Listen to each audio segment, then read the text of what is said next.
Hello, beautiful people. Happy December 22nd. I like how to think about what day it was.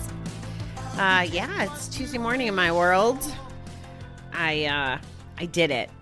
I mentioned, I think yesterday, that I was contemplating running away for the holidays, and I totally am. I'm going to fly out Christmas morning and go to Aruba, where I've never been before. And I am going to try to keep the phone and computer off as much as possible. And if it's on, I'm going to be doing hopefully mindful things like cleaning up my books or working on things that I want to work on in the sun instead of in the snow. But I will make sure that you get your daily readings because I would hate to neglect you.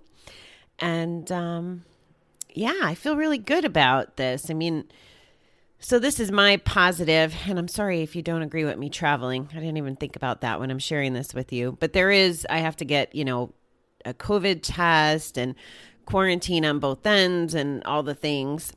So I will be safe.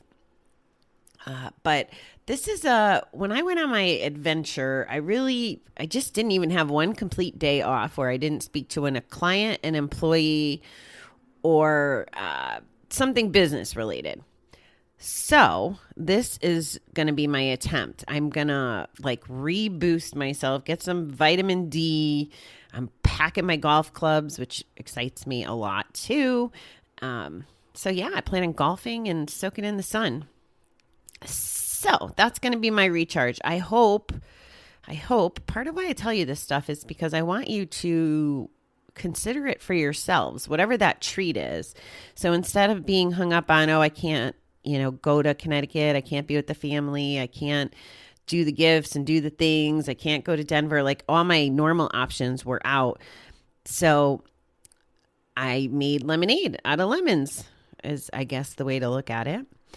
And I hope that I can encourage you to do the same thing, whether that's having a Zoom party for the holidays or starting a new tradition, just doing something that is taking care of yourself. If you're off of work the week in between, maybe you have a spa day. I don't know, whatever it is, but something that brings you joy and peace and like a Christmas gift for yourself.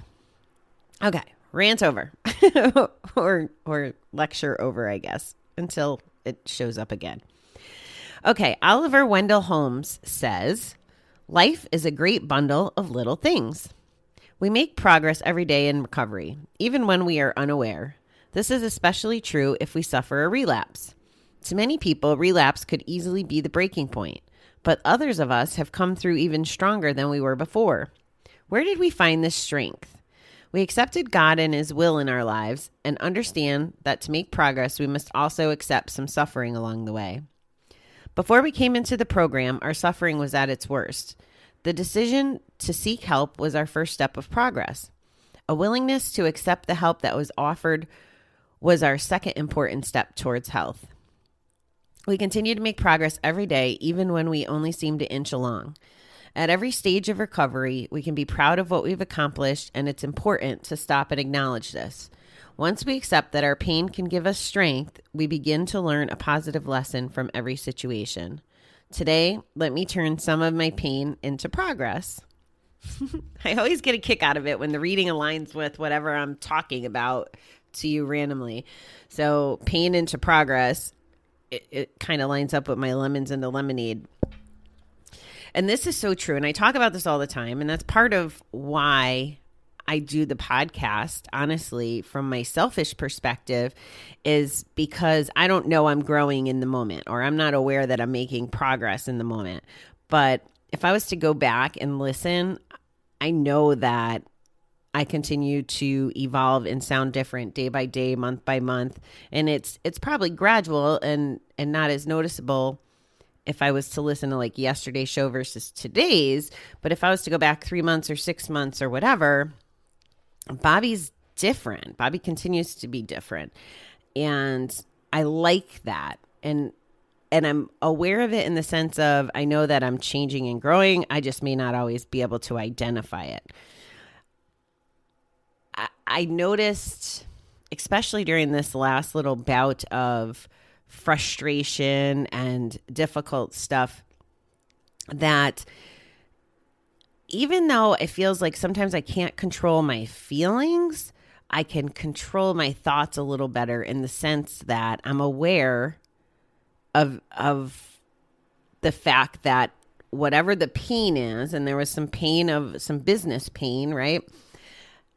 That I knew even in that moment, and I said it out loud, even though I was still feeling shitty and I still wanted to be angry and I still wanted to be, just miserable about things, I could consciously say, okay, you know that you're feeling this way, but you also know that this serves you. And you also need to practice gratitude, and was totally willing to practice gratitude with the person that totally ticked me off, because he had a place in my life, not only to teach me that lesson, but also to introduce me to people in my life that are very important to me today. So that's one example. And again, this is not, we're talking maybe just this last 6 months or a year, I was really dialed into being able to be aware of that. I remember having some question about that before I went to Asia, or I don't know if question's the right word, but like I knew I needed to go on my Thailand trip. I knew I needed to go on that trip. I didn't know the why. And so it can happen in positive things too. Like sometimes you're just drawn to call a certain friend, or to go a certain place, or to do a certain thing, or show up at a different meeting, or stay late after a meeting, or whatever those things are. If you could just appreciate that they're part of the process and the growth, even if you don't understand why in the moment, it's okay. Just keep doing the things, keep moving forward. It says here that when we started the program, or I'll call it recovery, to be mindful, because we all have different strategies on that, our suffering was at its worst. The decision to seek help was our first step. And that's totally true, whether it's the program and you want to call it powerlessness, or it's a different form of recovery or language where you feel like you're taking your power back from the addiction. That is the first step, like the awareness and deciding to start the journey. And then accepting help is definitely an important second step. And again, that could be with your groups, your therapist, your counselor, listening to this show every day, whatever the things are, advice from someone who's been on the journey. That's another big step. But when you're accepting help, and when you're fresh away from a bed, and you're in the early stages of recovery, this stuff is not going to be obvious to you. And it makes sense that it wouldn't, because you're going through like a mental and physical decompression when you're getting away from gambling and betting. Or it could be physical if it's, alcohol or drugs or some of those other things. And the reading says it, I say it, as long as we are trying, and I'm not saying perfect, and we're going to make mistakes, and this calling out a relapse as making us stronger, I'm totally believe that, totally 100% believe that, because that's what happened for me. And they tie in, we accepted God and his will. I don't use that language per se as it applies to my life, but I definitely credit spirituality and believing in something bigger than myself, and having faith that things have purpose, as why my recovery journey is different and more fruitful, and I feel like more permanent. Not that I should use that language either, right? Kind of goes against a lot of the one day at a time principles. But I could believe all of that because I have the spirituality as part of this recovery practice. And that was a big shift for me. So no matter what language we're using, I think that it's important to find something. That's why we talk about higher power a lot. And again, it doesn't have to be confused with religion. You can have religion and still have higher power or a source or something that you view in recovery either independently or the same thing. You could do whatever you want. It's your life and it's your recovery and it's your belief system. The key is just to be in tune to what you want, need, believe, and think about how it impacts your life. Is it aligning with your values? Is it helping you move forward? Is it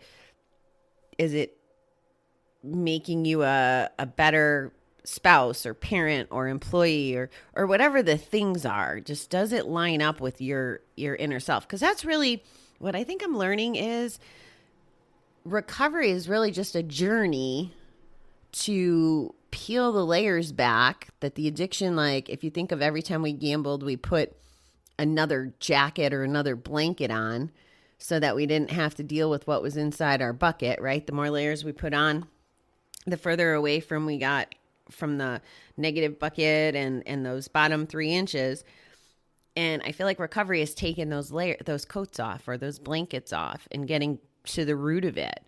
And it's a process and it's just a journey, and we find who's really inside under those coats and under those blankets where we might not have ever looked in the mirror that closely before. So it's really a gift. So that's my perspective on this reading. Everything. Well, what were those mantras that I've been sharing with you? Everything is perfect. Everything is improving. And that's, again, it kind of captures the reading for that. So, all right, beautiful people, you have a happy Tuesday. Bobby is going to run errands and go to the doctor and do all kinds of fun stuff today. That if I was still gambling, still working a day job, still doing all those things, I would not be able to do today. So I am going to be grateful that I have choices like that to make today, and that even though I've already been working for a couple hours, it's going to be a good day. All right. I love you, beautiful people. Talk to you tomorrow.